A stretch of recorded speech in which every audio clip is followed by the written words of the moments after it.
কিছু মানুষ আছে যখন দুর্গা পূজা আসে তখন এই বিশেষ করে নেতারা তখন বড় করে ফেস্টুন বানায়া গাছের মধ্যে এইভাবে হাত মারে।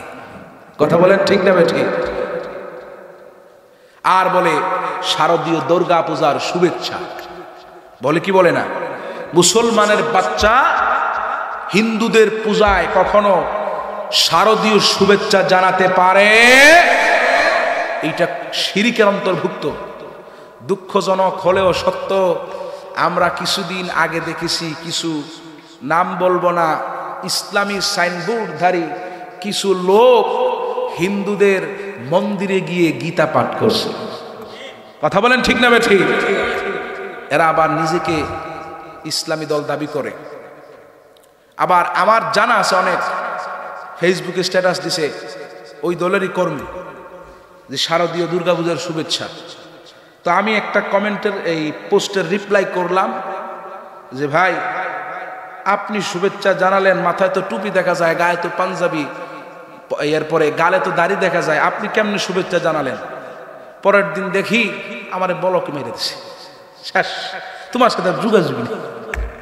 এই অবস্থা। ভাই, আপনি ভোট নেবেন, ইসলামী রাজনীতি করেন, ভালো কথা। আপনি দাবি করেন আমি ইসলামী রাজনীতি করছি, ভালো কথা, মানলাম। ভোট নেন, আপনি ভালো কথা নেন। কিভাবে? এইভাবে ভোট নেবেন। হিন্দুদের কাছে তাদের উপাসনালয়ে গিয়া গীতা পাঠ করে ভোট নেওয়ার কথা কে বলেছে? আপনার হিন্দুদেরকে আপনারা সেফ দেন, তাদেরকে বলেন আপনারা পূজা করেন, আমরা আপনাদের পূজায় যাব না, কিন্তু আপনাদের ক্ষতি হতে দেব, এইটা করেন, এইটা সমস্যা নাই, যেহেতু তারা সংখ্যালঘু।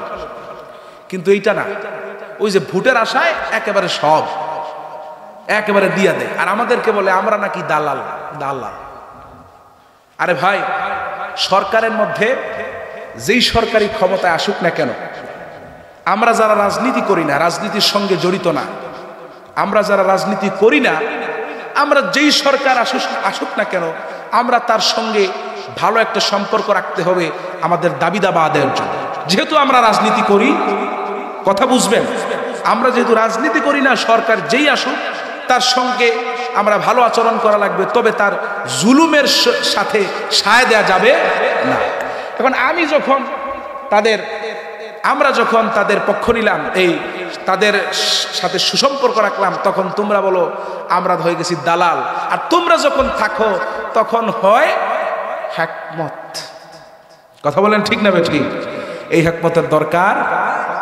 যাদের দিলে আছে রবের ভয়, আল্লাহ আল্লাহ সব সময়,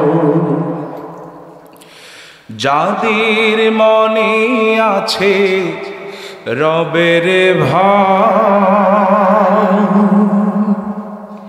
আল্লাহ আল্লাহ সব সময়, দুনিয়াদারি ভালো লাগে না, আহার নিদ্রা ভালো লাগে না, দুনিয়াদারি ভালো লাগে না, আহার নিদ্রা ভালো লাগে না, ভালো লাগে শুধু জিকির আল্লাহ,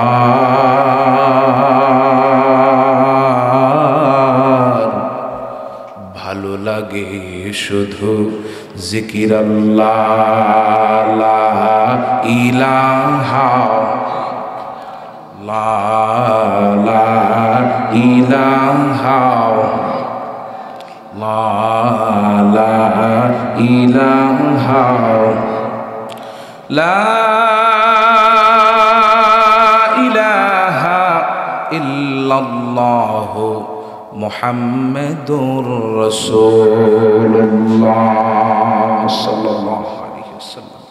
প্রিয় ভাই সব, আজকে আমি আপনাদের সম্মুখে সূরা ফাতিহা থেকে কিছু আলোচনা করব। খুতবায় এই সূরাটি তেলাওয়াত করেছি। আল্লাহ সুবহানাহু ওয়া তাআলা যদি আমাকে বলার তৌফিক দেন, আপনাদেরকে যেন ধৈর্য সহকারে, পরিপূর্ণ ধৈর্য সহকারে শোনার তৌফিক দেন। সবাই পড়ি আমিন।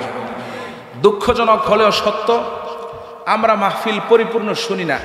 একজন বক্তার আলোচনা কিছু শুই না যাই পান খেতে, আরো কিছু শুই না যাই প্রস্রাব করতে, এরকম আসা যাওয়া, মাঝপথে আপনি কিছুই নিলেন না, এতে আপনি ভুল মেসেজ আপনার কাছে চলে যায়। কেমনে? আপনি যদি অর্ধেক শূন্য দোষ দেন, তাহলে যেইটা আলোচ্য বিষয় আপনার পরিপূর্ণরূপে বুঝে আসবে না। কারণ একটা আলোচনা সর্বশেষ পর্যন্ত না শুনলে আপনি ভুল নিয়ে যাবেন বাড়িতে। যেমন আল্লাহ পাক বলেছেন, ইয়া আইয়ুহাল্লাযীনা আমানু লা তাকরাবুস সালাহ ওয়া আনতুম সুকারা। এখন আপনি শুনলেন ইয়া আইয়ুহাল্লাযীনা আমানু লা তাকরাবুস সালাহ, এই শুনেই বাড়িতে দৌড় দিলেন যে হুজুর কইছে, আল্লাহ পাক কইছে, হে ঈমানদারেরা তোমরা নামাজের ধারে কাছেও যাও না। এই শুনে আপনি দৌড় দিলেন। কিন্তু এই আয়াতের পরের যে সেন্টেন্স সেটা হচ্ছে ও আনতুম সুকারা, যখন নেশাগ্রস্ত থাকবা, মাতাল থাকবা, তখন তোমরা কই যেও না, নামাজের ধারে কাছে যাও না। এখন আপনি অর্ধেক শুনে দৌড় দিলেন যে কোরআন থেকে হুজুর বলছে, আল্লাহ পাক নাকি বলছেন নামাজের ধারে কাছে যাব না, সেজন্য আর যাব না। এরকম অর্ধেক শুনলে বিপদগ্রস্ত হবেন, ভুল মেসেজ যাবে। আপনাকে আমাকে পরিপূর্ণরূপে শুনতে হবে। আমাদের দুঃখজনক হলেও সত্য, আমাদের সব জায়গায় ধৈর্য আছে, এই জায়গায় ধৈর্য নাই। মাহফিলে, মসজিদে, এই জায়গায় আমাদের ধৈর্য নাই। অথচ ফুটবল খেলা হয় 90 মিনিটের, এই পুরাটা 90 মিনিট দেখবেন একেবারে চকটা পর্যন্ত পলক ফালায় না, টিভির দিকে, পর্দার দিকে তাকায় থাকে। ক্রিকেট খেলা হয় 3 থেকে 4 ঘন্টা, দেখবেন পুরাটা 3 থেকে 4 ঘন্টা, এমনকি সারাদিনও যদি হয় ওইদিকে তাকায় থাকে। ভাত হাতে নিয়ে খায়, এই দিকে তাকায় থাকে, ওই দিকে। কথা বলেন ঠিক না ঠিক? ওই জায়গাতে আমাদের ধৈর্য আছে, পরিপূর্ণ ধৈর্য। কিন্তু এইগুলাতে আসলে আমরা ধৈর্যহীন হয়ে যাই। কারণ ওই যে মিস্টার ইবলিস আপনাকে খুশায়, কয়ারে বেটা আজকে এইখানে কালকে ওইখানে ওয়াজ তো হই, আজকে ইনি কালকে উনি, প্রতিদিন ওয়াজ, ইউটিউব আছে, বাইর কর দেখ, দরকার কেউ আজে যাওয়ার, বাড়িতে বসে বসে এই শুনলে হইল। এই আপনারা দিছে ইনজেকশন দিছে। আমার কারো আছে এখানে আসার আগেই শয়তান ইনজেকশন দেয়, দরকার নেই আসার, দরকার নেই আসার। এরকম বিভিন্নভাবে আপনাকে আমাকে শয়তান প্ররোচনায় ফেলছে। আমরা শয়তানের পদাঙ্ক অনুসরণ করব। আমরা যতটুকুন আলোচনা হয় শেষ পর্যন্ত বসবো। একজন বক্তার আলোচনা শেষে প্রস্রাব, পায়খানা, যার যা হাজত আছে এইগুলো সেরে তারপরে আবার নতুন আলোচক আসলে তার আলোচনায় বসবো। রাজি আছি ইনশাল্লাহ? বলেন। প্রিয় ভাই সব, আমি আপনাদের সম্মুখে সূরা ফাতিহা তেলাওয়াত করেছি, এরই আলোকে কিছু কথা বলবো। আল্লাহ পাক যেন তৌফিক ভিক্ষা দেন। সূরা ফাতিহা, এই সূরাটি পবিত্র কোরআনুল কারীমের একেবারে শুরুর দিকের সূরা, প্রথম সূরা। কোরআন খুললেই যেটা আমরা পাই সেই সূরার নাম কি? সূরা ফাতিহা। এই সূরাটি এর মধ্যে 7টি আয়াতে কারীম আল্লাহ পাক দিয়েছেন এবং 139টি অক্ষর দিয়েছেন। এই সূরাটি আল্লাহ সুবহানাহু ওয়া তাআলা পবিত্র মক্কা নগরীতে অবতীর্ণ করেছেন। কোথায় কোথায় অবতীর্ণ করেছেন? মক্কায়। অতএব এই সূরার নাম হচ্ছে মাক্কি সূরা। আর এই সূরাটির নাম শুধুমাত্র সূরাতুল ফাতিহা এর মধ্যেই শেষ নয়, এই সূরাটির আরো নাম আছে। তার মধ্যে একটি নাম হচ্ছে এই সূরাটির উম্মুল কুরআন। জোরে বলেন কি? উম্মুল কুরআন অর্থ কোরআনে কারীমের মা, কোরআনে কারীমের মূল। পুরাটা কোরআন শরীফ, আল্লাহর সমস্ত কোরআন সূরা ফাতিহার ব্যাখ্যা, বিশ্লেষণ। আল্লাহু আকবার বলেন। এজন্য এই সূরাটি হচ্ছে উম্মুল কুরআন, পবিত্র কোরআনুল কারীমের মূল, পবিত্র কোরআনুল কারীমের মা। সুবহানাল্লাহ। এই সূরাটির আরেকটি নাম হচ্ছে ফাতিহাতুল কিতাব, অর্থাৎ আল্লাহর কোরআন খুলতে যেই সূরাটি পাওয়া যায় সেই সূরার নাম হচ্ছে সূরা ফাতিহা। আর আল্লাহর কোরআন খুলতে যেহেতু সূরা ফাতিহা পাওয়া যায় সেহেতু এই সূরাটির নাম হচ্ছে সূরাতু ফাতিহাতুল কিতাব। সুবহানাল্লাহ। এই সূরাটির আরেকটি নাম হচ্ছে সূরাতুশ শিফা। সূরাতুশ শিফা। আমি আপনি যদি আল্লাহর এই কোরআন এই সূরাটি তেলাওয়াত করে ঝাড়ফুঁক করি, কারো কোনো অসুবিধায় পড়লে, অসুস্থতায় পড়লে আমরা যদি এই সূরাটি পড়ে ঝাড়ফুঁক দেই, আল্লাহ রাব্বুল আলামিন এই সূরার বদৌলতে ওই ব্যক্তির অসুস্থতাকে দূর করে দিবেন। সুবহানাল্লাহ বলেন। এই সূরাটির আরেকটি নাম হচ্ছে সাবউ মাসানি।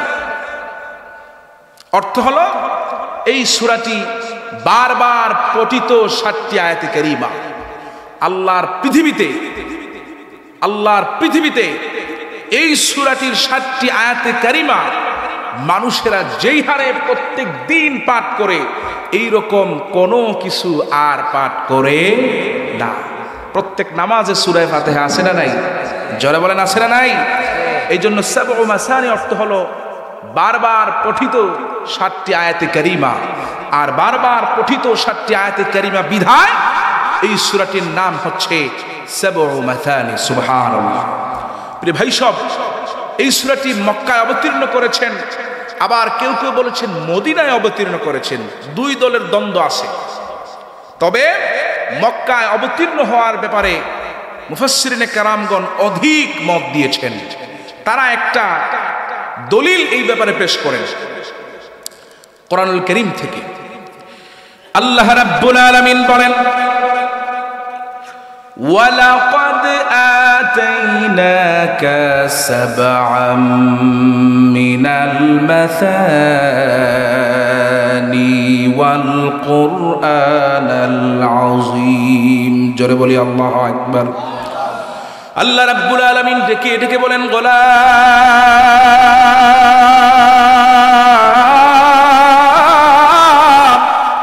ও আমার গোলাম বান্দা বান্দিরা, আমি আমার নবী মুহাম্মদুর রাসূলুল্লাহ সাল্লাল্লাহু আলাইহি ওয়াসাল্লামের উপর পবিত্র কোরআনুল কারীমের সর্বোত্তম 7টি আয়াতে কারিমা নাজিল করেছি।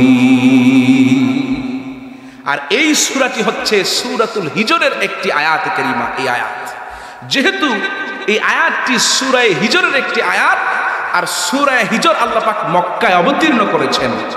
সূরা হিজর যেহেতু আল্লাহ পাক মক্কায় অবতীর্ণ করেছেন, আর এই সূরার ভিতরে এই আয়াত প্রমাণ করে সূরাতুল ফাতিহা হচ্ছে মক্কি সূরা। সুবহানাল্লাহ বলেন।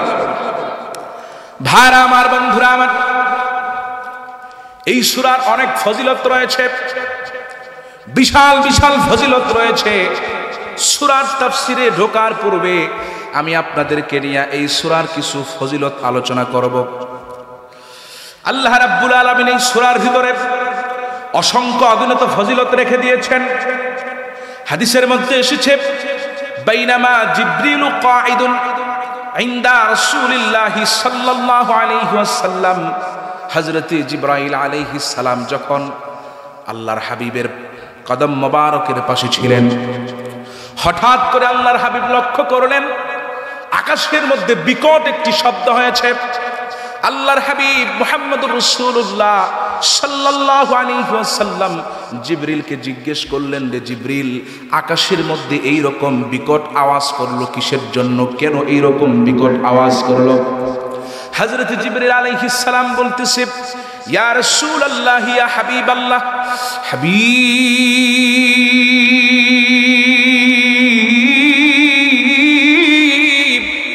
আকাশের মধ্যে এমন একটা দরজা আছে, যেই দরজাটা ইতিমধ্যে আল্লাহ রাব্বুল আলামিন আর কখনো খুলেন নাই।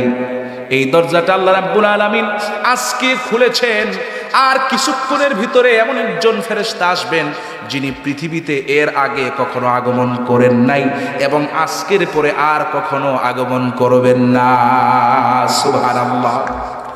ভাইরা আমার, বন্ধুরা আমার, লক্ষ্য করুন, আল্লাহর হাবিব বসা, হযরত জিবরিল বসা, হঠাৎ করে দেখা যায় একজন ফেরেশতা উভয়ের মাঝে চলে এসেছেন।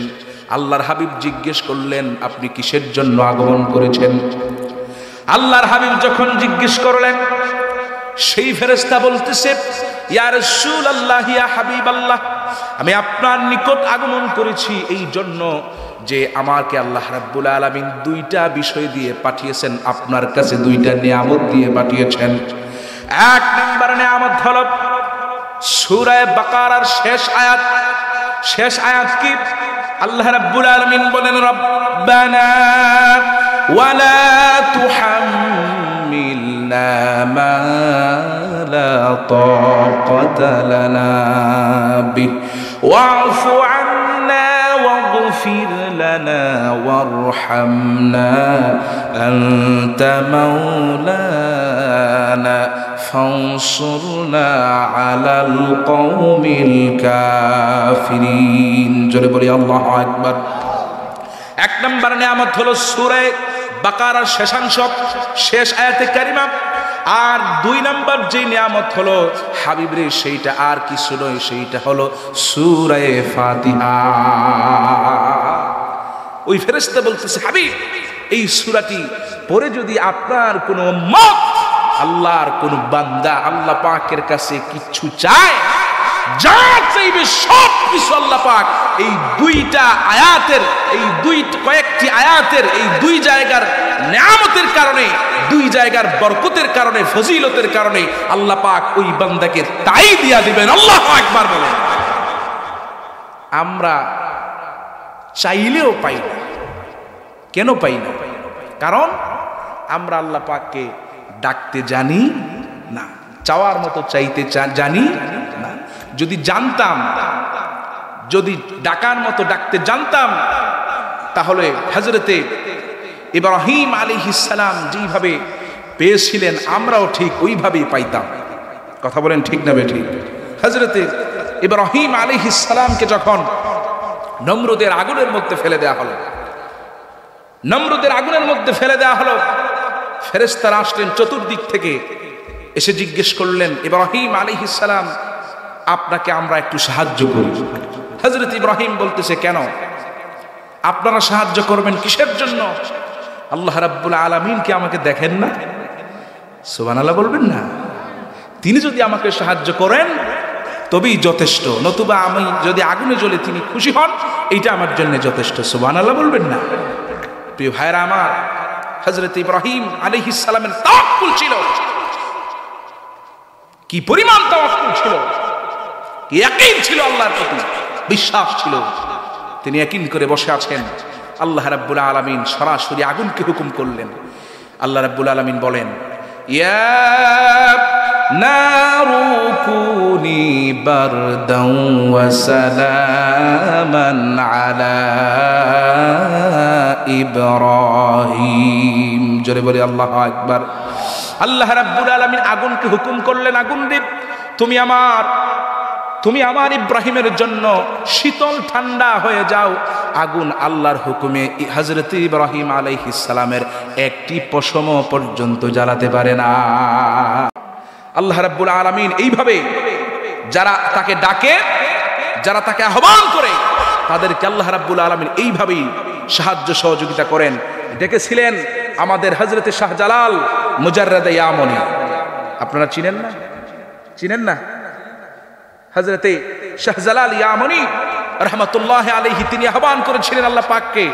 গৌর গোবিন্দের সামনে গিয়া তরবারি দিয়া যুদ্ধ করা লাগছে? কথা বলেন, যুদ্ধ করা লাগছে? যাওয়াই লাগে নাই।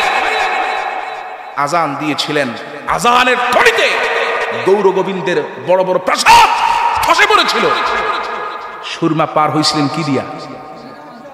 না নৌকা দিয়া, না স্টিমার দিয়া, না কি দিয়া? সবাই তো বলে না কি দিয়া? ডেকেছিলেন তারা যে আল্লাহ পাককে ডেকেছেন, সেই আল্লাহ পাক এখন বোধ হয় নাই, ক্ষমতা কমে গেছে, পাওয়ার কমে গেছে। যেমনই আছেন, যেমন ছিলেন তেমনই আছেন। বাকি আমি আপনি ডাকতে জানি না। যদি ডাকতে পারতাম আল্লাহ পাক আমাদের ডাককেও কবুল করতেন। এখনো তোমার আমি ডাকার মতো ডাকতে পারিনি মাওলা, এখনো তোমার মাফি পাওয়ার মতো চাইতে পারিনি মাওলা, তোমাকে ডাকা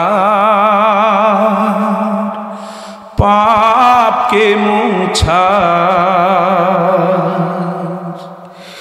তোমাকে ডাকা পাপকে মুছা, এই সুযোগ করি কামনা,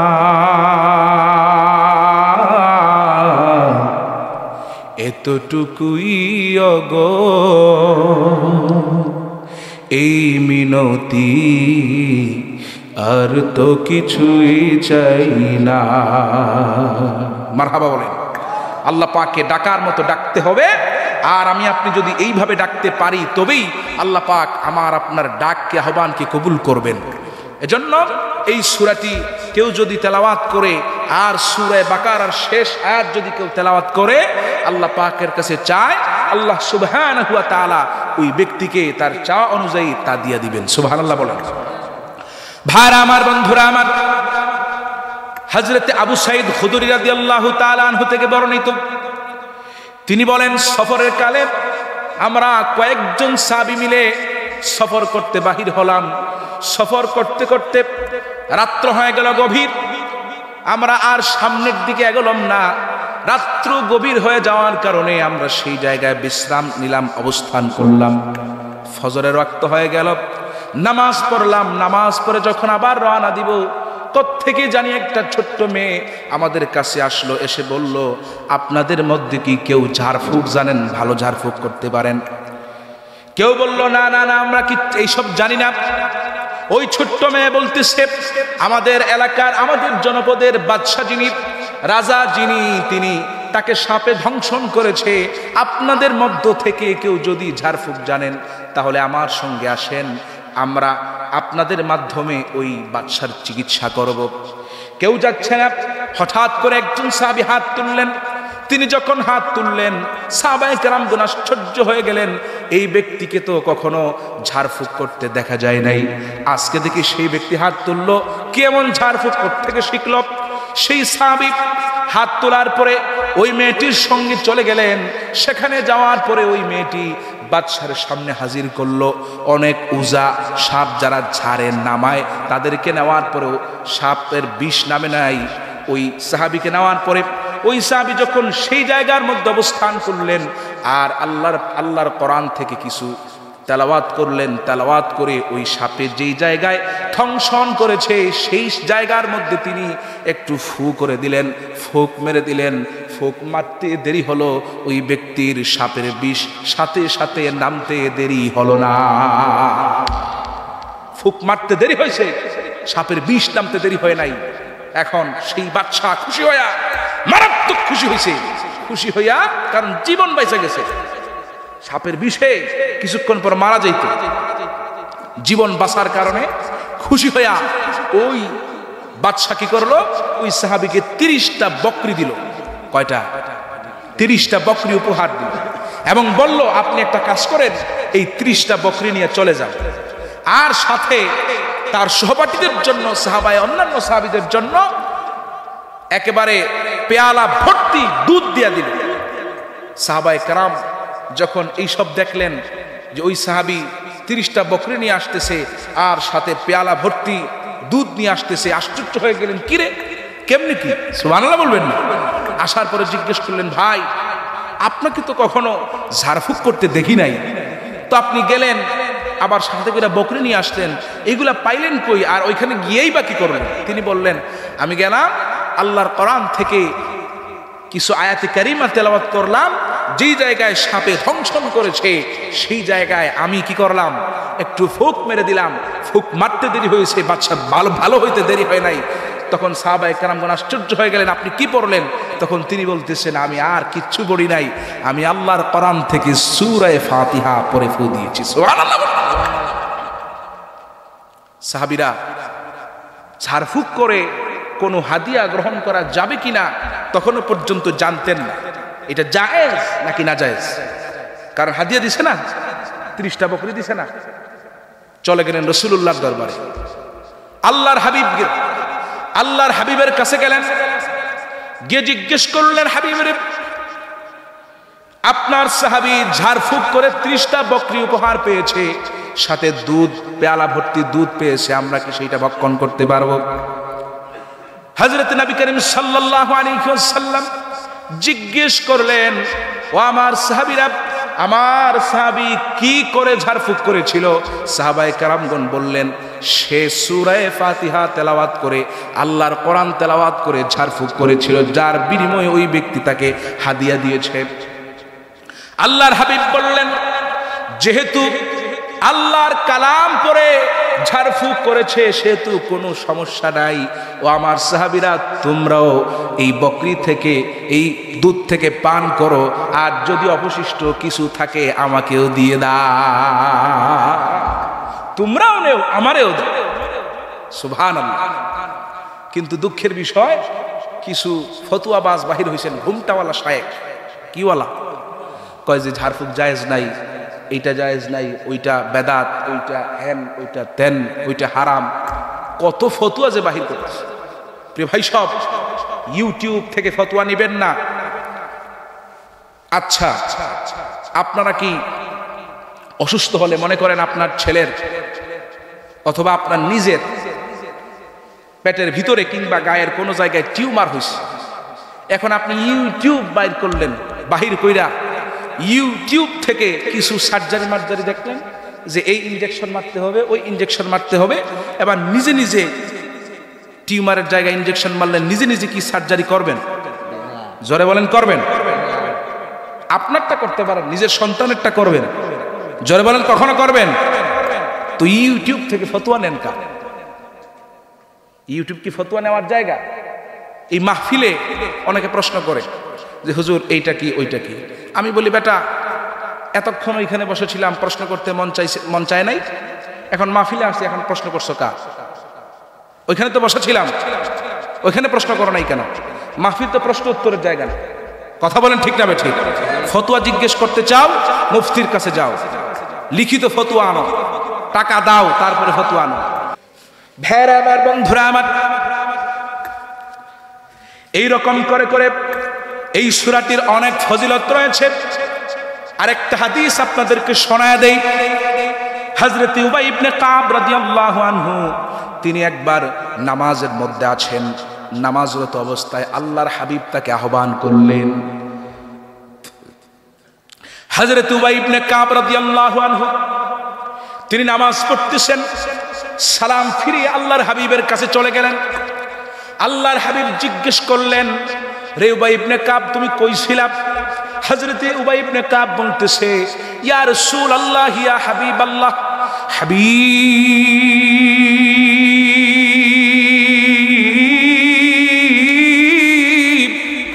আমি নামাজের মধ্যে ছিলাম, সেই জন্য আপনার ডাকে সাড়া দিতে পারি নাই।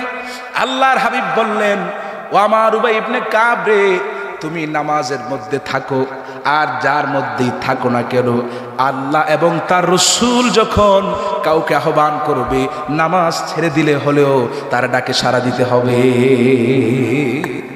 আল্লাহ এবং তার রাসূল যদি আহ্বান করে, নামাজ ভেঙ্গে জবাব দিতে হবে, সাড়া দিতে হবে, তিনি হচ্ছেন রাসূল। সেই হযরত উবাই ইবনে কাবকে বলতেছেন, রে উবাই ইবনে কাব, তোমাকে আমি আহ্বান করেছিলাম এই জন্য, সূরা ফাতিহার ফজিলত শুনে যাও। কেউ যদি, কোনো ব্যক্তি যদি সূরা ফাতিহা তেলাওয়াত করে, তার তো অনেক ফজিলত রয়েছে। আর আল্লাহ রাব্বুল আলামিন এই সূরাটির মতো কোন সূরা আল্লাহ রাব্বুল আলামিন তাওরাতে দেন নাই, ইনজিলে দেন নাই, জাবুরের মধ্যে দেন নাই। এমনকি আল্লাহর কোরআন, খুদ আল্লাহর কোরআনের মধ্যে দ্বিতীয় আরেকটা এইরকম করে সূরাতুল ফাতিহার মতো ফজিলতপূর্ণ সূরা আল্লাহ পাক দেন না। সুবহানাল্লাহ বলবেন না? ভাই আমার, বন্ধুরা আমার, এই সূরাটি এত ফজিলতপূর্ণ। এই সূরার প্রথম যে শব্দ রয়েছে, প্রথম শব্দ হলো আলহামদুলিল্লাহ। এইটা এক প্রকার তাসবিহ। কিছু গরিব সাহাবী আল্লাহর হাবিবের কাছে গিয়ে অভিযোগ পেশ করল, হাবিব রে, আপনার যত ধনী সাহাবীরা আছে যাহাবা আহলুদ দুসুর বিল উজুর, আপনার যত ধনী সাহাবীরা আছে সমস্ত ধনী সাহাবীরা সব নেকি নিয়ে যাচ্ছে। আল্লাহর হাবিব জিজ্ঞেস করলেন কেমনে নেকি নেয়? আল্লাহর হাবিবের সেই সমস্ত সাহাবীরা বলতেছেন ইউসাল্লুনা কামা নুসাল্লি, তারা নামাজ আদায় করে, আমরাও নামাজ আদায় করি। আল্লাহর হাবিব বললেন কি সমস্যা? তোমরা যেমন নামাজ আদায় করো তারাও তো তেমনই নামাজ আদায় করতেছে, যেই নামাজ আদায় করে তোমরা যেই পরিমাণ সওয়াব পাচ্ছ তারাও তো ঠিক সেই পরিমাণ সওয়াব পাচ্ছে, সমস্যা কোথায়? ভাইরা আমার, বন্ধুরা আমার, লক্ষ্য করুন সাহাবায়ে কেরামগণ বলতেছেন হাবিব রে ওয়াতাসাদ্দাক ওয়া ইয়াসুমুনা কামা নাসুমু, তারা রোজা রাখে আমরাও রোজা রাখি। আল্লাহর হাবিব বললেন তারা রোজা রাখে তোমরাও রোজা রাখো, সমান সওয়াব, সমস্যা কি? তারা সওয়াব নিও কেমনে? কিছুক্ষণ পর সাহাবীরা বলতেছে, গরীব সাহাবীরা বলতেছে ইয়া রাসূলুল্লাহ ইয়া হাবিবাল্লাহ ওয়া ইয়াতাসাদ্দাকুনা বিফুদুলি আমওয়ালিহিম, তাদের ধন সম্পদ হওয়ার কারণে, তাদের বেশি সম্পদ হওয়ার কারণে তারা দান সদকা করতেছে, আমাদের সম্পদ নাই সেই জন্য দান সদকা করে সওয়াব অর্জন করতে পারতেছি না। তাদের সম্পদ বেশি সেই জন্য তারা দান সদকা করে সওয়াব অর্জন করতেছে, আমাদের তো সম্পদ নাই, তো আমরা কিভাবে দান সদকা না করে সওয়াব পাবো?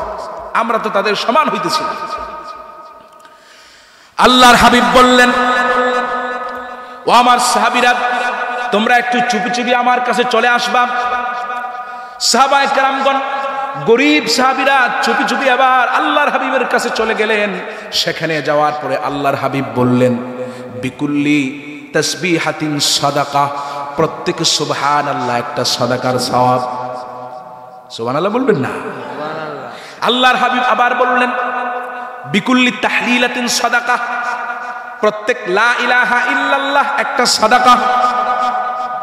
আল্লাহর হাবিব আবার বললেন বিকুল্লি তাহমিদাতিন সাদাকা, প্রত্যেক আলহামদুলিল্লাহ একটা সাদাকা।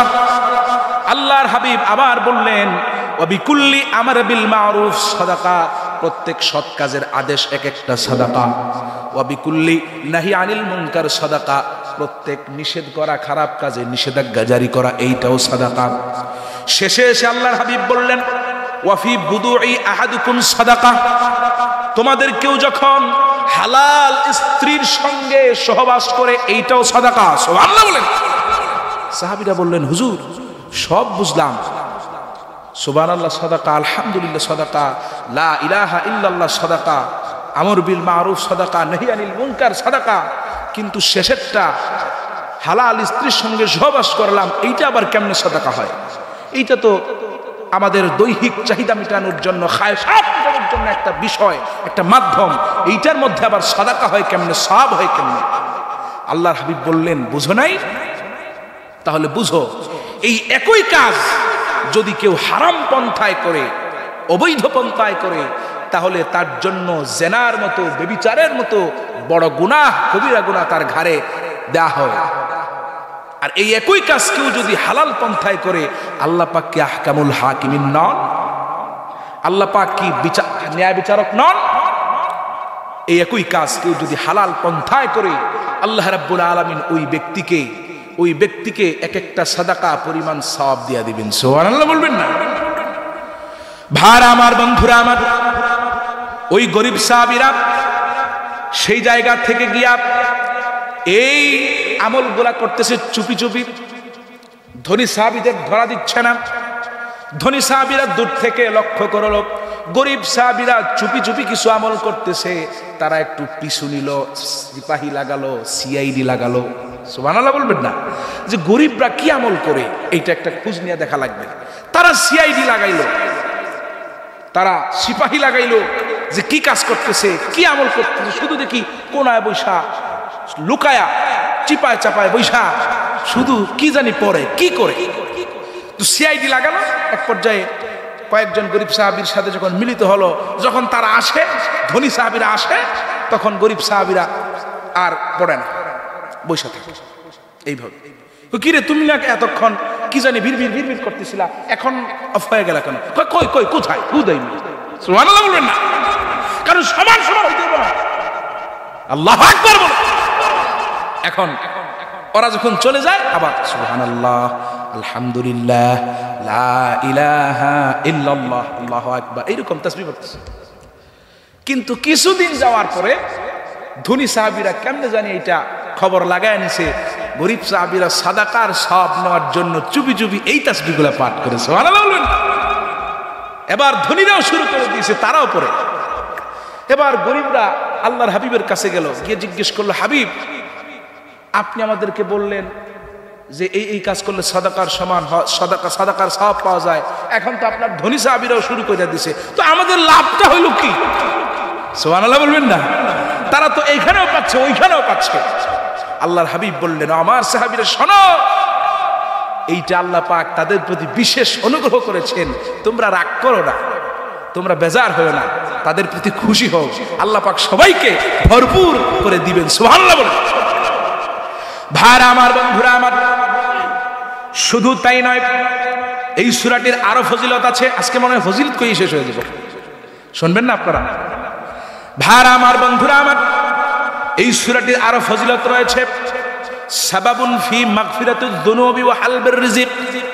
কেউ যদি তার রিজিক বৃদ্ধি করতে চায়, টাকা পয়সা নাই, অভাবগ্রস্ত, ঋণগ্রস্ত, বড় কঠিন জীর্ণ শীর্ণ জীবন অতিবাহিত করছে, এমন যদি অপরিস্থিতি হয়ে যায়, কেউ যদি তার অভাব অনটনকে দূর করতে চায়, রিজিককে বৃদ্ধি করতে চায়, সন্তান কথা শোনে না, এটাও রিজিকের অন্তর্ভুক্ত, স্ত্রী কথা শোনে না, এটাও রিজিকের অন্তর্ভুক্ত, ভালো রিজিক, উত্তম রিজিকের জন্য কেউ যদি নিজেকে একটু উৎফুল্ল করতে চায়, আগায়া দিতে চায়, সে যেন বেশি বেশি করে সূরাতুল ফাতিহা তেলাওয়াত করে। কারণ এই সূরাটি আপনার আমার রিজিককে বৃদ্ধি করে দেয়। সুবহানাল্লাহ বলেন। এবং আমার আপনার জিন্দেগির গুনাহগুলোকে ক্ষমা করে দেয়, মাফ করিয়ে দেয়। ভাইরা আমার, বন্ধুরা আমার, আরেকটা হাদিস আপনাদেরকে বলি ফজিলত সম্পর্কে। গ্রাম্য সহজ সরল একজন সাহাবী, বেদুইন একজন সাহাবী আল্লাহর হাবিবের ধারস্থ হলেন। আল্লাহর হাবিব মুহাম্মদুর রাসূলুল্লাহ সাল্লাল্লাহু আলাইহি ওয়াসাল্লামের ধারস্থ যখন হলেন, তার কাছে যখন চলে গেলেন, গিয়ে বলতেছেন, ইয়া রাসূলুল্লাহ, ইয়া হাবিবাল্লাহ, হাবিব,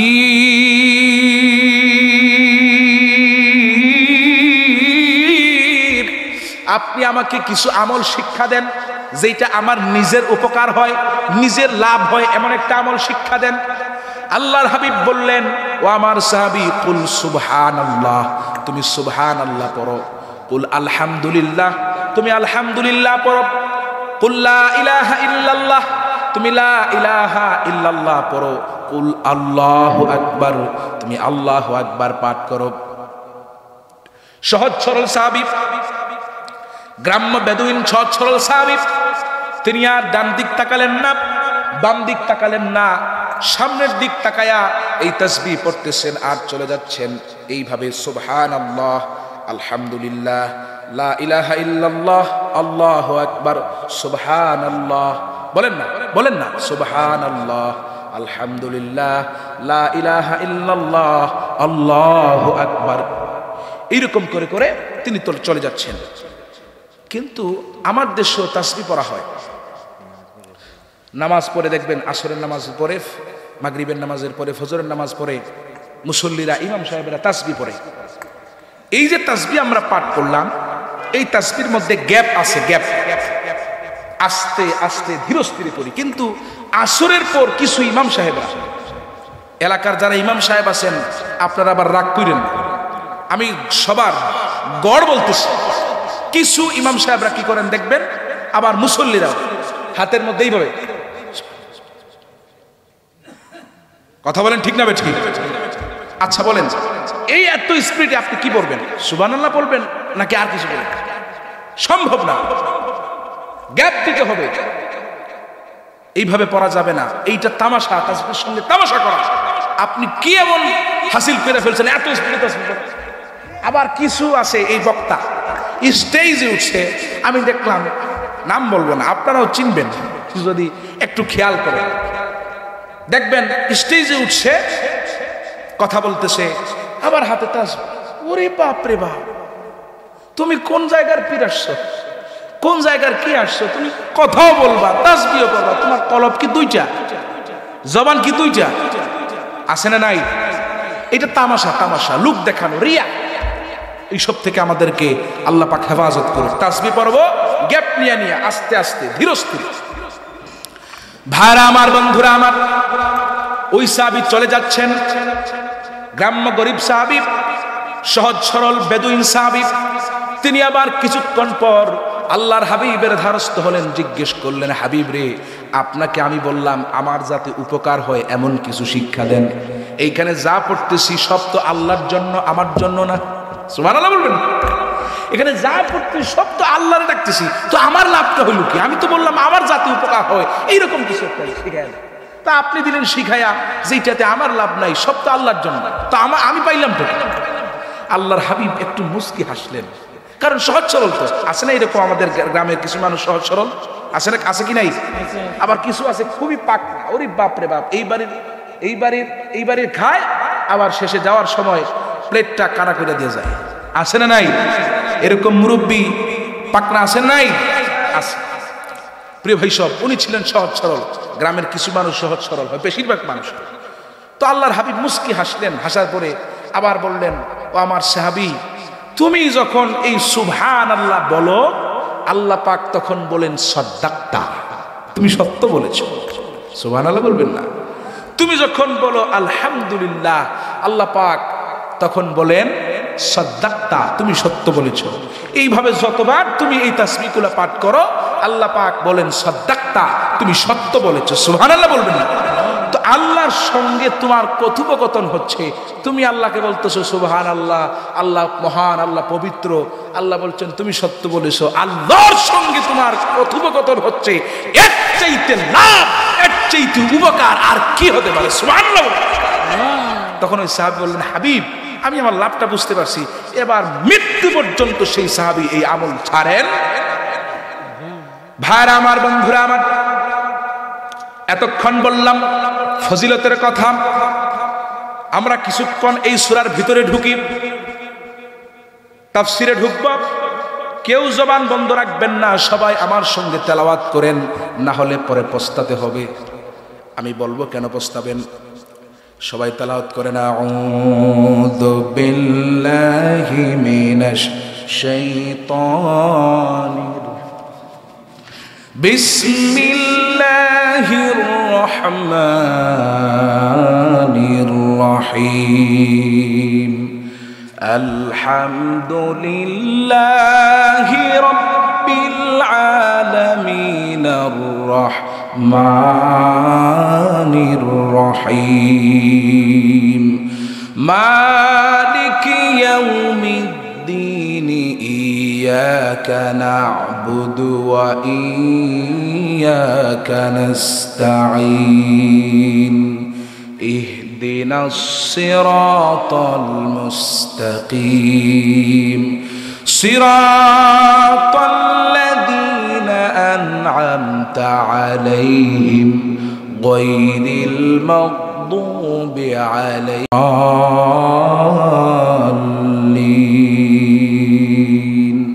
আমিন। যারা তেলাওয়াত করেছেন তারা প্রত্যেকেই 1390টি নেকির মালিক হয়ে গেছেন। সুবহানাল্লাহ। এবার যারা করেন নাই, মুখ বন্ধ রাখছেন, এরা পস্তান। তো আপনি বলেন, হুজুর 1390টা নেকি, এইটা আবার কি অল্প, দরকার নেই। না, কিয়ামতের মাঠে বুঝবেন এক একটা নেকির কত দাম। একটা ভোটের জন্য যেইভাবে একজন মেম্বার নির্বাচিত হয় না, একজন চেয়ারম্যান নির্বাচিত হয় না, এই একটা নেকির জন্য জাহান্নাম ফয়সালা হয়। একটা নেকির দাম আছে না নাই? একটা নেকির জন্য আপনি আমি কিয়ামতের মাঠে এদিক ওদিক ছুটব, বাবার কাছে যাব, মায়ের কাছে যাব, বোনের কাছে যাব, কেউ আমাদেরকে নেকি দিবে না। একটা নেকির দাম আছে না নাই? প্রিয় ভাই সব, আল্লাহ পাক সকলের আমল নামায় সওয়াব দান করুক, সবাই বলে আমিন। এই সূরাটির প্রথম দিকে লক্ষ্য করলে দেখা যায় আল্লাহ রাব্বুল আলামিন বলেছেন আলহামদু। কি বলেছেন?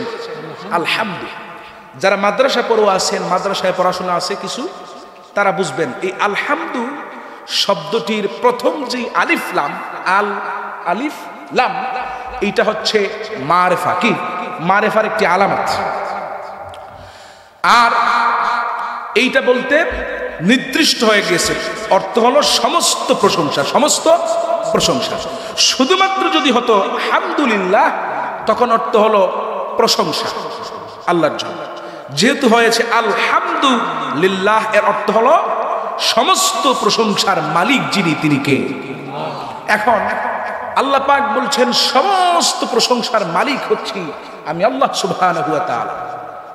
আমরা দেখি মানুষেরও প্রশংসা হয়। যেমন আপনার এলাকার মেম্বার সাহেব যদি একটা রাস্তা কইরা দেয়, পাকা কইরা দেয়, আমরা বলি মেম্বার সাহেব অনেক ভালো, অনেক ভালো কাজ করছে, লোকটা ভালো। চেয়ারম্যান সাহেব যদি একটা কাজ কইরা দেয়, একটা মাদ্রাসায় যদি 1 লক্ষ টাকা দান করে, আমরা বলি চেয়ারম্যান সাহেব জিন্দাবাদ, মারহাবা। প্রশংসা চেয়ারম্যান সাহেবের আদায় করি কি করি না? কথা বলেন, করি কি করি না? তো আল্লাহ পাক বলেছেন সব প্রশংসা, যত প্রশংসা আছে সব আল্লাহর জন্য। আর আমরা দেখতেছি মানুষেরও প্রশংসা হয়। তো আল্লাহর কথার সঙ্গে এই কথার একটা সাংঘর্ষিকতা আছে না নাই? জোরে বলেন, আছে। আছে তখন যখন আপনি জানেন না, যখন জানবেন বুঝবেন তখন কিছুই না। ব্যাখ্যা শুনে নেবা। একটা উদাহরণ দিই। মনে করেন আপনার ঘরে একটা পেঁয়াজ রাখলেন। কি রাখলেন? পেঁয়াজ। এই পেঁয়াজটা যদি আপনি আপনার ঘরের কোনায় রাইখা দেন, ব্যবহার না করেন, আপনি এটা ব্যবহার করলেন না, এটা রাইখা দিলেন, তখন পেঁয়াজ থেকে কি বাহির হবে? না না, শেষ পর্যন্ত পেঁয়াজ পচে যাবে, নষ্ট হয়ে যাবে, তার থেকে দুর্গন্ধ বাহির হবে।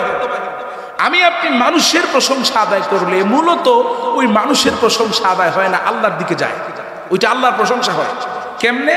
ওই যে পেঁয়াজটা আপনি রাখলেন, ওই পেঁয়াজটা যদি আপনি এখানে রাখেন, ওইটার পেঁয়াজের স্বভাবজাত, পেঁয়াজের স্বভাবগত অভ্যাস হলো পচে যাওয়া, গলে যাওয়া, নষ্ট হয়ে যাওয়া, তার থেকে দুর্গন্ধ বাহির হওয়া।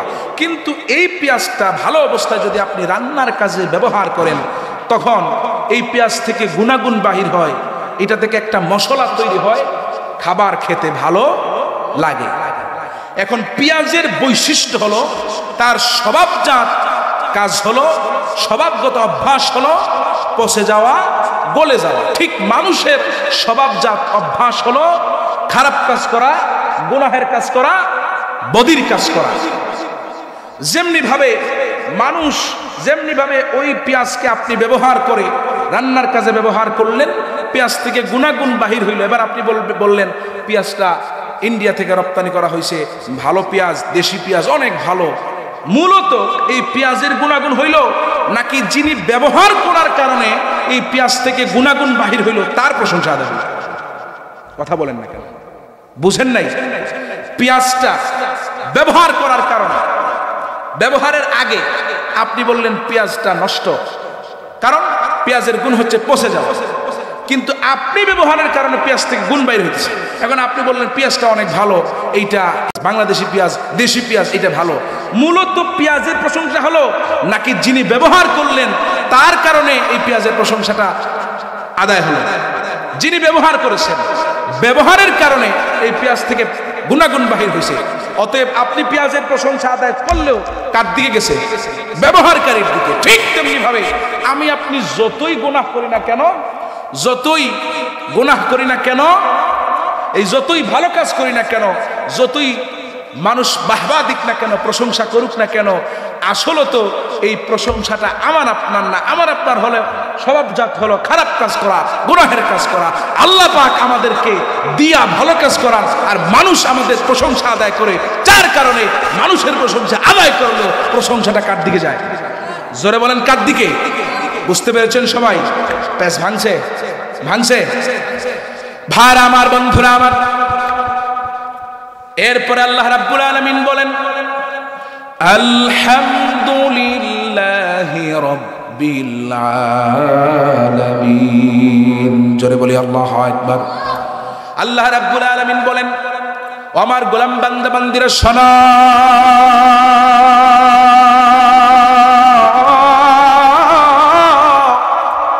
সমস্ত প্রশংসার একচ্ছত্র মালিক হচ্ছে আমি আল্লাহ রাব্বুল আলামিন, যিনি হচ্ছে গোটা পৃথিবীর সমস্ত জগতের প্রভু।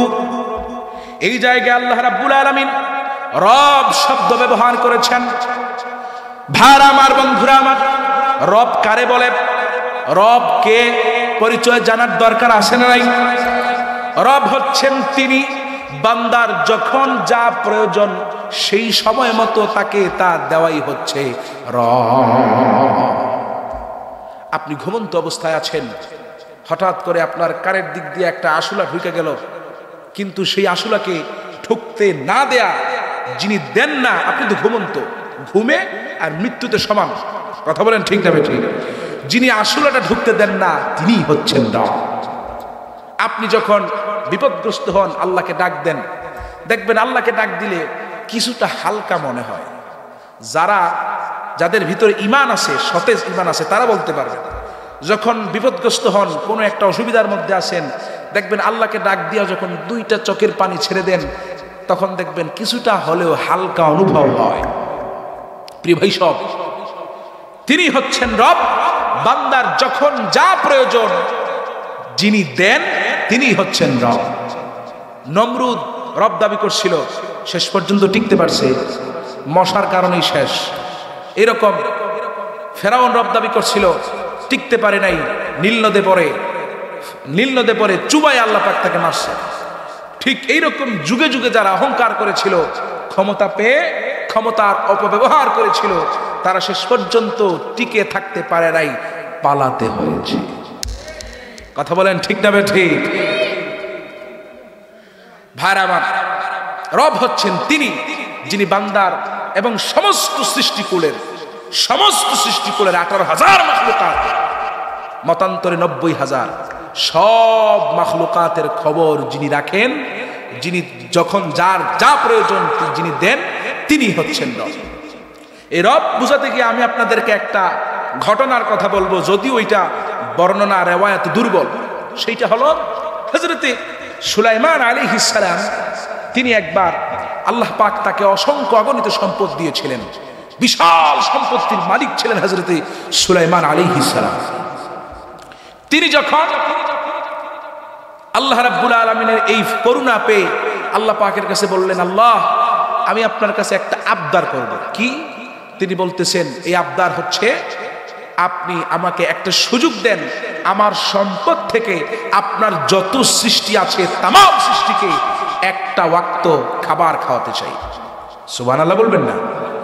আল্লাহ পাক বললেন, সুলাইমান তুমি এটা পারবা না, এটা সম্ভব না তোমার পক্ষে, যতই সন্তুষ্ট। হযরত সুলাইমান আলাইহিস সালাম তিনি বলতেছেন, আল্লাহ একটা সুযোগ দিয়াই দেখেন, একটা সুযোগ দেন। এরকম আছে না কিছু লোক শেষ পর্যন্ত বলতেই থাকে, দেন না একটা বার, বলে কি বলে না? হযরত সুলাইমান বলতেছে, আল্লাহ একটা সুযোগ দিয়া দেখেন। আল্লাহ পাক বললেন, ঠিক আছে যাও, তোমার সুযোগ দিলাম। হযরত সুলাইমান আলাইহিস সালাম তিনি প্রায় 82 দিনের একটা আলটিমেটাম করলেন, রান্না বান্নার আয়োজন করলেন। সেই রান্না বান্নার আয়োজন করলেন যখন, শেষ পর্যন্ত এসে হযরতে সুলাইমান আলাইহিস সালাম যখন 81 দিন পর্যন্ত উপনীত হলেন, রান্না বান্না এত বড়, সমুদ্র থেকে বিশাল আকৃতির একটা মাছ চলে আসলো। সুবহানাল্লাহ বলবেন না? সেই মাছ এসে বলতেছে, সুলাইমান আলাইহিস সালাম আমি তো আপনার জনপদের বাহিরে, আমি সমুদ্রে থাকি, আর এই সমুদ্রের সমস্ত মাছকুলের বাদশা হচ্ছে আমি এই রাজকার্য বাদশাহী পরিচালনা করতে গিয়া, সমস্ত মাছকুলকে মৎস্যকুলকে পরিচালনা করতে গিয়ে তেমন একটা সময় পাই না। আজকে ফাঁকে দিয়া একটু সময় পাইছি, 82 দিন হওয়ার আগেই 81 দিন আমি আপনার কাছে চলে আসলাম, আপনি আমাকে আপনার এই দাওয়াতটা আপ্যায়ন করে ফেলেন। হযরত সুলাইমান বলতেছেন, না না, তুমি 82 দিন আসবা, যেই দিন দাওয়াত করছি সেই দিন আসবা। তিনি বললেন, দেখেন আপনি না আল্লাহ পাককে বলছেন সবাইকে খাওয়াবেন, তো আমি যদি আগামীকাল না আসতে পারি তো আমার খাওয়াবেন কেমন? অতএব আমার প্রতি একটু ইহসান করা যায় না? হযরত সুলাইমান আলাইহিস সালাম তিনি বললেন, ঠিক আছে তুমি একটা কাজ করো, এই সামনে খাবার আছে, তুমি এই খাবার থেকে তোমার পেট ভরে কথা ছিল পেট ভরে পরিপূর্ণ পেট ভর্তি করে খাওয়াবেন। তুমি তোমার পেটটা ভর্তি করে এইখান থেকে যত মনে চায় তুমি খাও। সেই মাছটা গিয়া এই 81 দিন যে রান্না করা হয়েছিল সবগুলা খাবার এক লঙ্কায় শেষ। সুবহানাল্লাহ বলবেন না? কি রব! এখন সুলাইমান আলাইহিস সালাম আর ডানেও তাকালেন না, বামেও তাকালেন না, সামনেও না, পিছনেও না, সরাসরি সিজদার মধ্যে পতিত হয়ে গেলেন আর আল্লাহকে আল্লাহ বলে ডাক দিলেন, বললেন মালিক,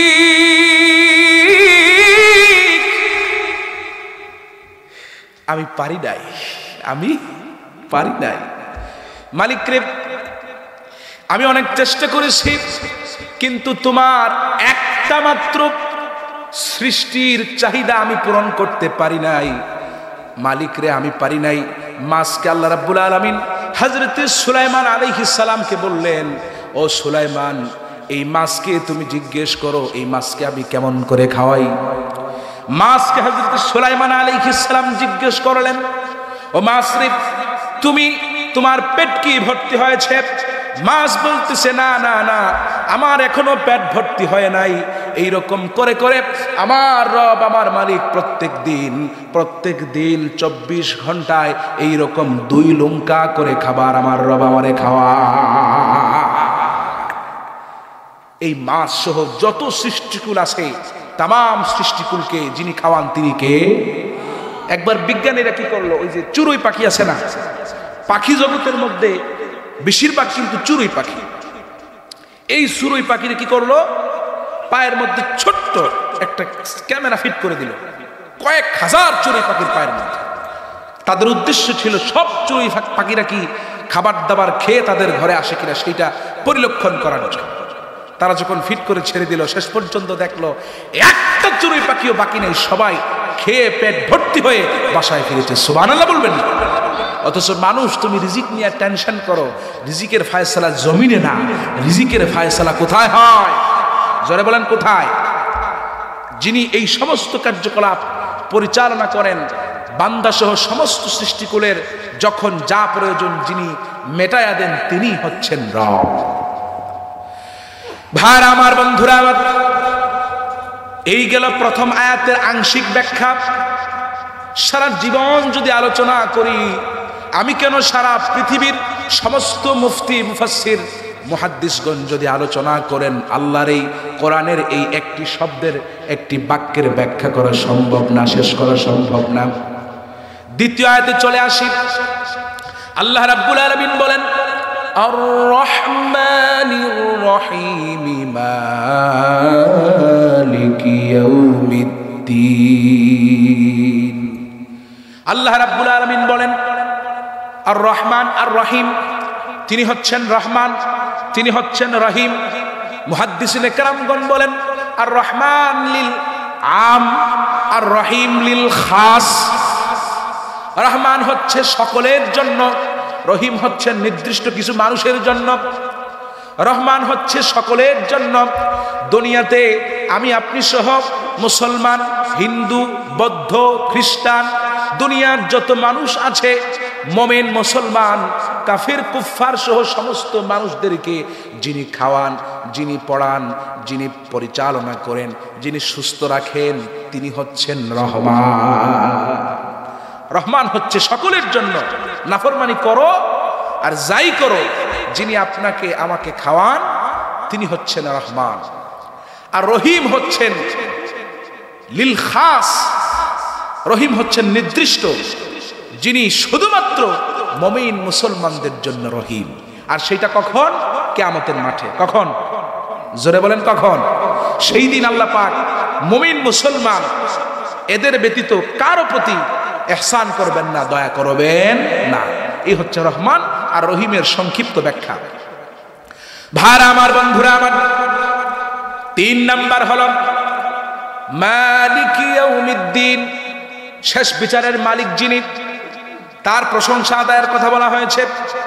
শেষ বিচারের মালিক, শেষ বিচার বলতে কি বোঝানো হয়েছে?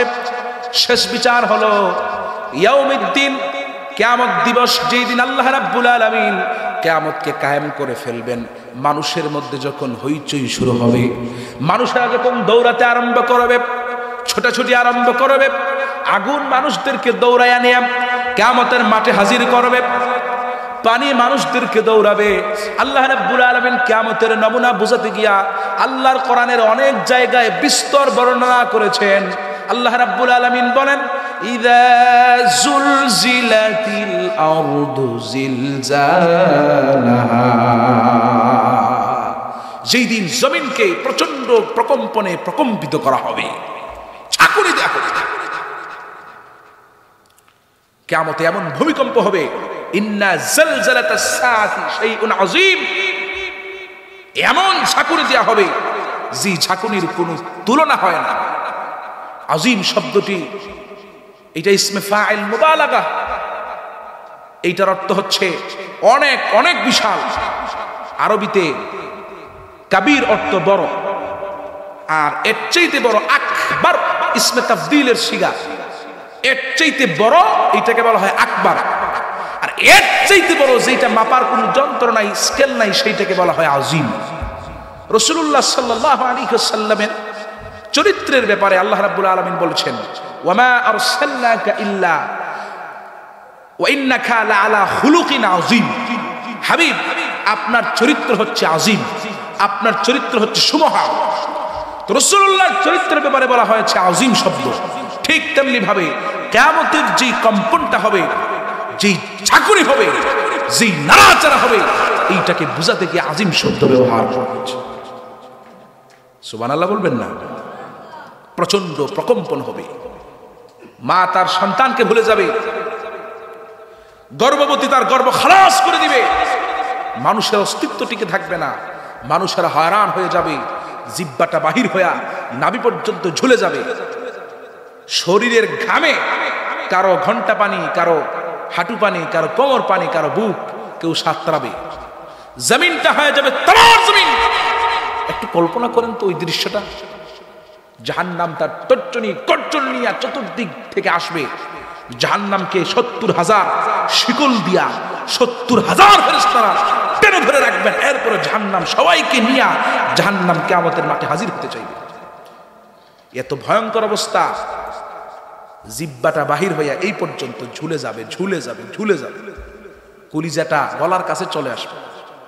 এই যে ভয়ঙ্কর অবস্থা, ভয়ঙ্কর পরিস্থিতি, এই যে চতুর্মুখী ঘোর অন্ধকার, এই কিয়ামত এর মালিক হচ্ছেন, এই বিচার দিবসের মালিক হচ্ছেন মহান আল্লাহ পাক।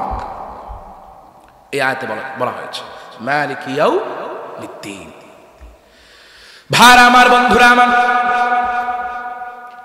এরপরে আয়াতে আল্লাহ রাব্বুল আলামিন বলেন, ইয়াকা না'বুদু ওয়া ইয়াকা নাস্তাঈন। অর্থ হলো, আমরা তোমারই ইবাদত করি, তোমার কাছেই সাহায্য সহযোগিতা চাই। যদি আরবির নিয়ম অনুযায়ী চলতো স্বাভাবিক গতিতে, তবে হতো না'বুদুকা ওয়া নাস্তাঈনুকা, কিন্তু এই জায়গায় এই অর্থ এইভাবে দেওয়া হয় নাই। আল্লাহ রাব্বুল আলামিন ইয়াকা এইটাকে শুরুতে নিয়ে আসলেন। কিসের জন্য নিয়ে আসলেন? যদি আল্লাহ পাক এইরকম দিতেন না'বুদুকা, আমরা তোমার ইবাদত করি, এইরকম হতো, তখন অর্থটা দৃঢ় হতো না। যদি এইরকম হতো যে না'বুদুকা আমরা তোমার ইবাদত করি, তখন হতো আমরা তোমারও ইবাদত করি, আরেকজনেরও করি। যেমন আমি আপনাকে জিজ্ঞেস করা হলো, ভাই আপনি কোথায় কাজ করেন? কয় যে অমুকের বাড়িতে। ঠিক আছে না? এর মানে এই না যে আপনি উনি শুধু অমুকের বাড়িতেই করে, এর মানে হচ্ছে উনি আরো অন্যান্য জায়গায় কাজ করে। ঠিক আছে না? এইরকম আল্লাহ পাক যদি বলতেন, যে আমাদেরকে শিখাই দিতেন যে এইরকম বলো না'বুদুকা, তখন অর্থ হলো আমরা তোমার ইবাদত করি, সাথে আরেকটা অর্থ দাঁড়ায় যেত যে আমরা তোমারও করি ইবাদত, আরেকজনের। কিন্তু আল্লাহ পাক তাকিদের জন্য, দৃঢ় করার জন্য বলেছেন ইয়াকা না'বুদু। এর অর্থ হলো আমরা তোমারই ইবাদত করি, আর কারো করি না। ওয়া ইয়াকা নাস্তাঈন, তোমার কাছেই সাহায্য সহযোগিতা চাই।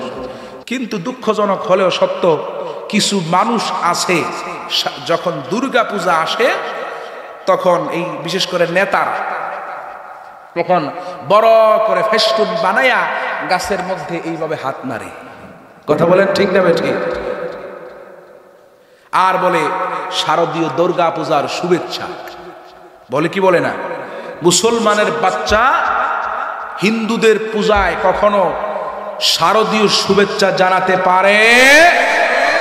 এইটা শিরকের অন্তর্ভুক্ত। দুঃখজনক হলেও সত্য, আমরা কিছুদিন আগে দেখেছি কিছু, নাম বলবো না, ইসলামী সাইনবোর্ডধারী কিছু লোক হিন্দুদের মন্দিরে গিয়ে গীতা পাঠ করছে। কথা বলেন ঠিক না ঠিক?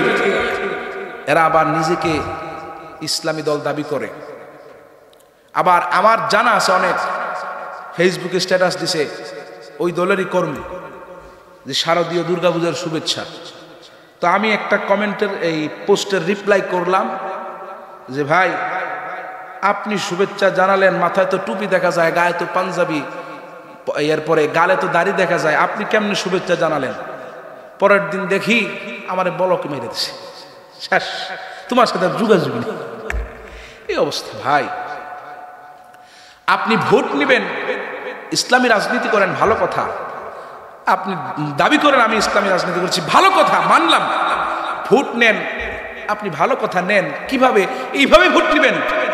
হিন্দুদের কাছে তাদের উপাসনালয়ে গিয়া গীতা পাঠ করে ভোট নেওয়ার কথা কে বলেছে? আপনার হিন্দুদেরকে আপনারা সেফ দেন, তাদেরকে বলেন আপনারা পূজা করেন, আমরা আপনাদের পূজায় যাব না, কিন্তু আপনাদের ক্ষতি হতে দেব, এইটা করেন, এইটা সমস্যা নাই, যেহেতু তারা সংখ্যালঘু। কিন্তু এইটা না, ওই যে ভোটের আশায় একেবারে সব একেবারে দিয়া দেয়, আর আমাদেরকে বলে আমরা নাকি দালাল। দালাল?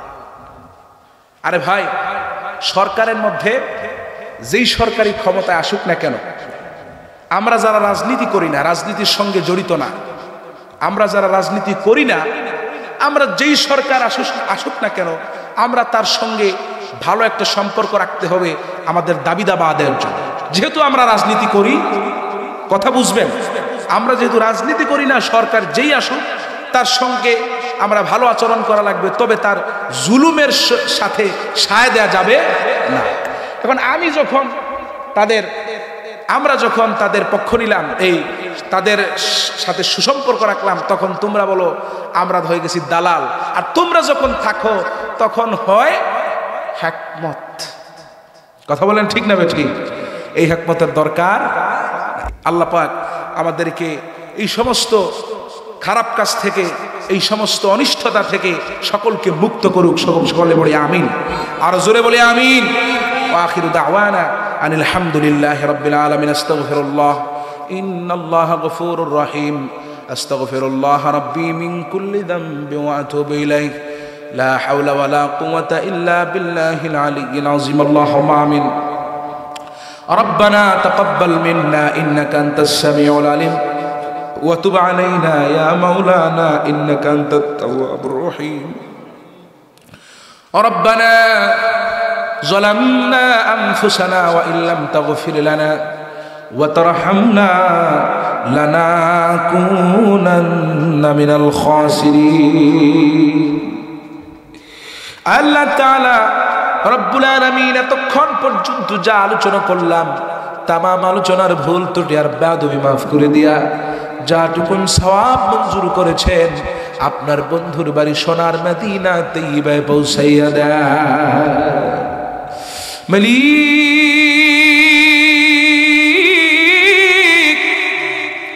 জীবনভর বহু অন্যায় করেছি, বহু অপরাধ করেছি। মালিক রে, গুনার কোনো শেষ নাই। মালিক রে, কেউ জানি না কারো গুনাহের খবর। জিন্দগি ভর বহু গুনাহ করেছি, তোমার সাথে নাফরমানি করেছি, তোমার অবাধ্য হয়েছি। মালিক রে, আমাদের সকলের জিন্দগির তামাম গুনাহগুলা তোমার হাবিবের ওসিলায় মাফ করে দাও। আল্লাহ তাআলা, আমরা যারা হাত বাড়াইলাম, আমাদের অনেকের আব্বা নাই আম্মা আছেন, অনেকের আবার আম্মা নাই আম্মা আছেন, অনেকের আবার আব্বাও নাই আম্মাও নাই। দুঃখিনী আব্বা আম্মার কবরগুলোরে জান্নাতুল ফিরদাউসুল আলা বানায় দাও। আল্লাহ তাআলা রব্বুল আলামিন, আমরা যারা হাত বাড়াইলাম আমাদের দিন ও দুনিয়ার বালাই নসিব ফরমাও। বিপদ থেকে মুসিবত থেকে আমাদের সকলকে হেফাজত ফরমাও।